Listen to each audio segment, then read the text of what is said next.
KR. Taluk Arkeshwara ದೇವಸ್ಥಾನ ಅತಿ ಪ್ರಾಚೀನವಾದ ಒಂದು ದೇವಸ್ಥಾನ ಇದು. ಅದನ್ನು ಗರ್ಭಗುಡಿಯ ಗೋಪುರನ ಹೊಡೆದಾಕಿದ್ದೀರಲ್ಲ, ಯಾವ ಇಲಾಖೆಯಿಂದ ನೀವು ಪರ್ಮಿಷನ್ ತಗೊಂಡಿದ್ದೀರಿ? ತುಂಬ ಪ್ರಾಚೀನವಾದ ಶೈಲಿಯ, ತುಂಬ ಒಳ್ಳೆ ಶೈಲಿಯ ಚೋಳರ ಕಾಲದ ಒಂದು ದೇವಸ್ಥಾನ ಇದು. ಗೋಪುರ ತುಂಬ ಅದ್ಭುತವಾಗಿ, ತುಂಬ ಅಚ್ಚುಕಟ್ಟಾದ ಒಂದು ಶೈಲಿನಲ್ಲಿ, ಅದು ಯಾವ್ಯಾವ ಶೈಲಿನಲ್ಲಿ ಯಾವ್ಯಾವ ಒಂದು ಇದರಲ್ಲಿ ಕಟ್ಟಿದ್ರೋ ಗೊತ್ತಿಲ್ಲ. ಆದರೆ ಏಕಾಏಕಿ ನೀವು ಹೊಡೆದಾಕಿದ್ರಿ, ಅದಕ್ಕೆ ಸ್ಪಷ್ಟೀಕರಣ ಕೊಡಬೇಕು. ನೀವೇನು ಹೊಡೆದಾಕಿದ್ರಿ, ಯಾವ್ಯಾವ ಅಧಿಕಾರಿಗಳು ಇದರಲ್ಲಿ ಭಾಗಿಯಾಗಿದ್ರಿ, ಯಾವ್ದಾದ್ರು ಅನುದಾನ ಎಷ್ಟು ಬಂದಿದೆ, ಅದ್ರ ಬಗ್ಗೆ ನೀವು ಸ್ಪಷ್ಟೀಕರಣ ಕೊಡಬೇಕು. ಜೀವನೋದ್ಧಾರಕ್ಕೋಸ್ಕರ ಹೊಡೆದಾಕಿದಿರಲ್ಲೋ,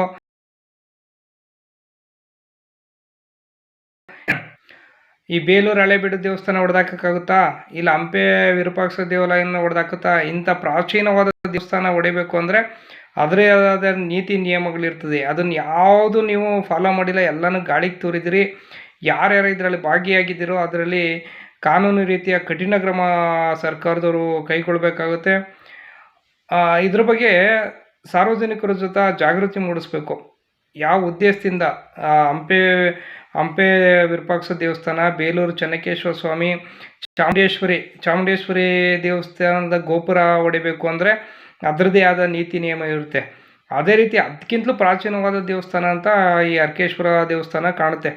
ಈ ಕೆ.ಆರ್. ತಾಲೂಕಿನಲ್ಲಿ ಕೇವಲ 2-3 ಕಿಲೋಮೀಟ್ರ್ ಹತ್ತಿರದಲ್ಲಿದೆ. ತುಂಬ ಪ್ರಸಿದ್ಧವಾದ ದೇವಸ್ಥಾನ ಇದು. ಪಕ್ಕದಲ್ಲಿ ಕಾವೇರಿ ನದಿ ಹರಿತಾ ಇದೆ. ಇಂಥ ಒಂದು ಪ್ರಾಚೀನ ದೇವಸ್ಥಾನನ ನೀವು ಹೊಡೆದಿರೋರ ವಿರುದ್ಧ ಯಾರ್ಯಾರು ಇದರಲ್ಲಿ ಭಾಗಿಯಾಗಿದ್ದಾರೆ ಅದರಲ್ಲಿ ಅವ್ರ ವಿರುದ್ಧ ಕಠಿಣವಾದ ಕಾನೂನು ಕ್ರಮ ಜರುಗಿಸ್ಬೇಕು.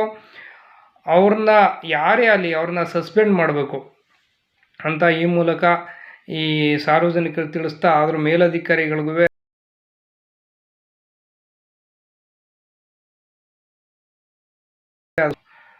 ಮನ್ನಾ ಮಾಡ್ಕೊಳ್ತಾ ಇದ್ದೀವಿ.